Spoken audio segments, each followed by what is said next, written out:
In this lesson, we will discuss the various types of computers that are meant to be used in different organizations.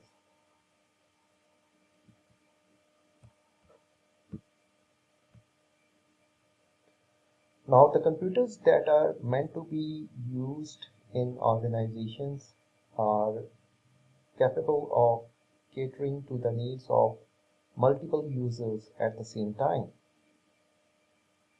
The computers that are to be used in organizations may be used by multiple persons and are commonly used by businesses and educational institutions such as colleges or universities, and they are normally present at the core of an organization's network.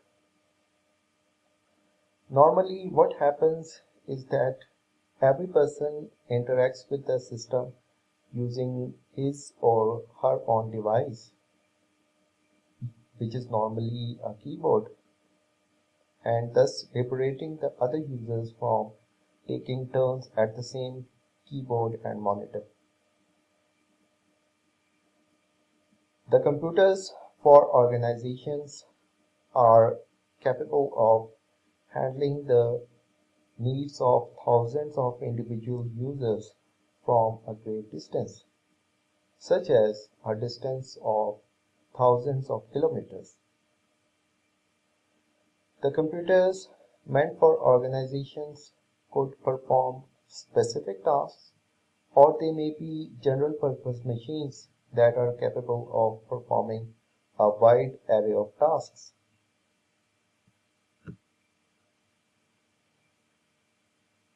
The computers for organizations may be classified into four types. Number one, network servers. Number two, mainframe computers. Number three, mini computers. And number four, supercomputers. Now, the first type of the computer that is used in different organizations is a network server. A network server serves as a primary computer in any computer network. All the other computers, they connect to a centralized network server. So we may say that a network server is a centralized computer that contains special purpose software and apparatus that allows it to function as a primary computer in any computer network. Now, the desktop users, such as in a computer lab, they are permanently connected to some form of network server.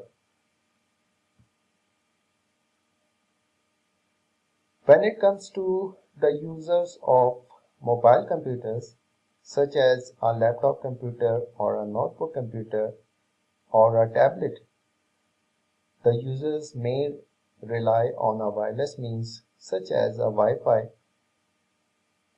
to connect to a network server. Now, different types of servers exist and each of them performing specific tasks. For example, there may be print servers, file servers, web servers, and database servers. The network servers provide you access to different resources in a computer network, such as printing, file access, and database management. It may be the case that often a powerful desktop computer may serve as a network server.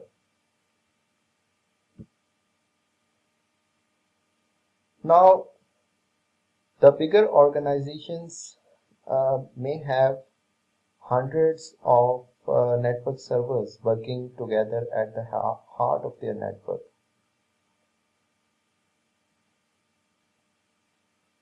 Now, when you arrange different network servers in the form of groups, they don't even look like a standard PC. So a collection of servers is referred to as server farms or clusters. So we may have either rack servers or blade servers. Now let's see what's the difference between a rack server and a blade server. Rack servers refer to the group of servers that are normally mounted in large racks, as shown in this figure on the right.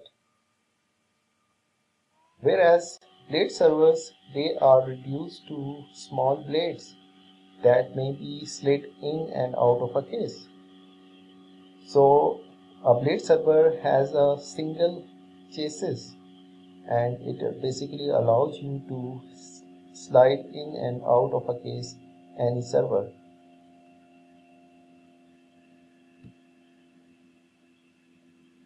Now before we jump on to understanding the next type of computer to be used in an organization, let's try to understand what is a terminal.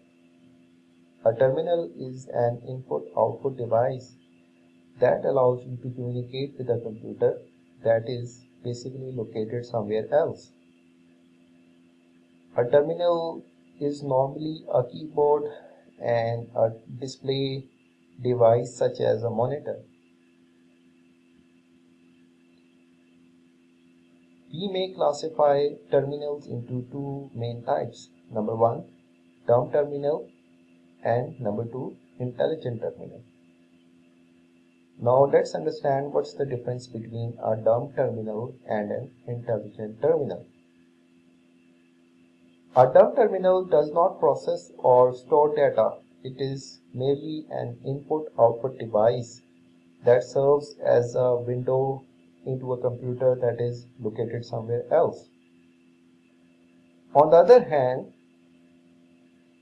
an intelligent terminal contains few processing capabilities, but it does not have any storage. So the point to be noted is that the dumb terminal neither processes or stores data, whereas intelligent terminal does have few processing capabilities, but it also normally does not have any storage capability. Now the next type of computer that is used in organization is a mainframe computer. Mainframe computers are basically used in large organizations, for instance banks, insurance companies and aviation sector, where the user needs to have frequent access to the same data. A mainframe computer may be able to handle the needs of thousands of users at any given time. The users normally access a mainframe computer using a terminal or a standard PC.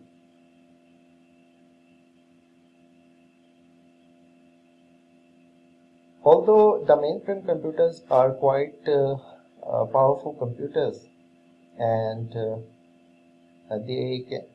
but they are not necessarily very flexible because they perform only a specific set of tasks. For example, the American Department of Motor Vehicles normally keeps information about driver licenses and the car specifications, but other than that they don't perform general purpose tasks. So you may just bear in mind that a mainframe computer, though it is very powerful computer and it can perform thousands of calculations per second, but they are not necessarily very flexible because they have been designed in a way to perform only a specific set of tasks. Now it may be the case that you have used a mainframe computer without even knowing it. For example, if you have ever in your life booked a seat on any airline's website, you most likely carried out a transaction with a mainframe computer. So you may have used a mainframe computer, but it may be the case that you may have used it without even knowing it. Okay. So this is all about mainframe computers. So we may summarize it as follows, that these are the computers that are meant to be used in large organizations, and they are capable of handling the processing needs of thousands of users simultaneously, and the users may access a mainframe computer using either a terminal or a standard desktop computer. And the mainframe computers, though they are very powerful computers, but they are not necessarily very flexible, because they are designed in a way that they perform only a specific set of tasks. Now, it is quite possible that you have used a mainframe computer without even knowing it, as we discussed in the example. Hope this clarifies what mainframe computer is. Now let's discuss how mainframe computers are basically placed. So mainframe computers are normally housed in special rooms so as to keep them out of the reach of the users. Now the next type of computer to be used in organizations is a mini computer.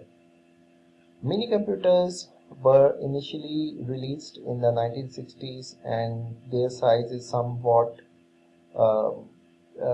smaller than the computers of that time, and that's why they were named mini computers.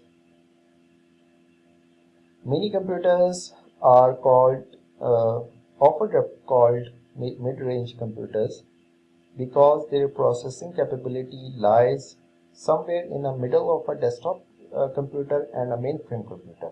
Okay, so because the processing capability lies somewhere in between a desktop computer and a mainframe computer, that's why we call the mini computers as mid-range computers.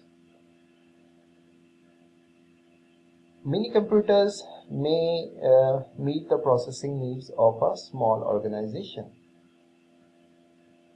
Although the mini computers were originally meant for a single user, but nonetheless, a well-equipped mini computer may be able to cater to the needs of hundreds of users at the same time.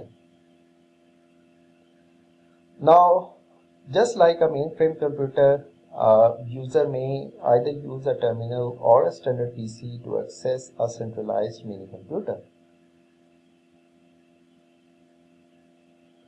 Now, the last type of computer that is used in different organizations, mostly the research-based organizations, is a supercomputer.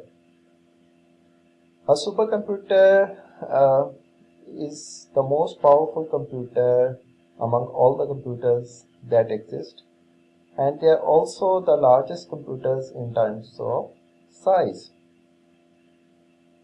Now, supercomputers may be able to handle large and complex calculations. Now, for example, a supercomputer may be able to perform trillions of calculations per second. Now, in order to achieve such a high processing capability, supercomputers normally contain thousands of processor chips. Now, the supercomputers are basically used, as discussed earlier, in different research organizations or academic organizations, and apart from that, few government agencies and large businesses use them as well. Now, supercomputers are normally good for handling large and complex problems that require you to have very high computation power.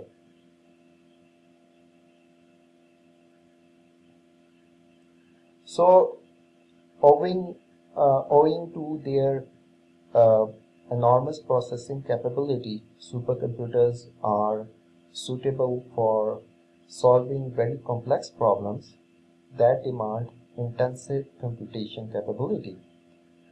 For example, you may use supercomputers for different fields such as genetic engineering, where they may be used for the mapping of human genome, and they may be used in weather forecasting to predict weather, and they may also be used to depict different climatic changes.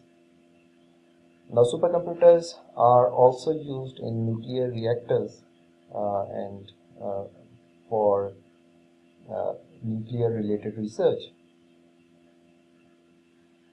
Supercomputers are used to depict different changes in climate, as we discussed earlier, and they are also used in the oil and gas sector for oil and gas exploration.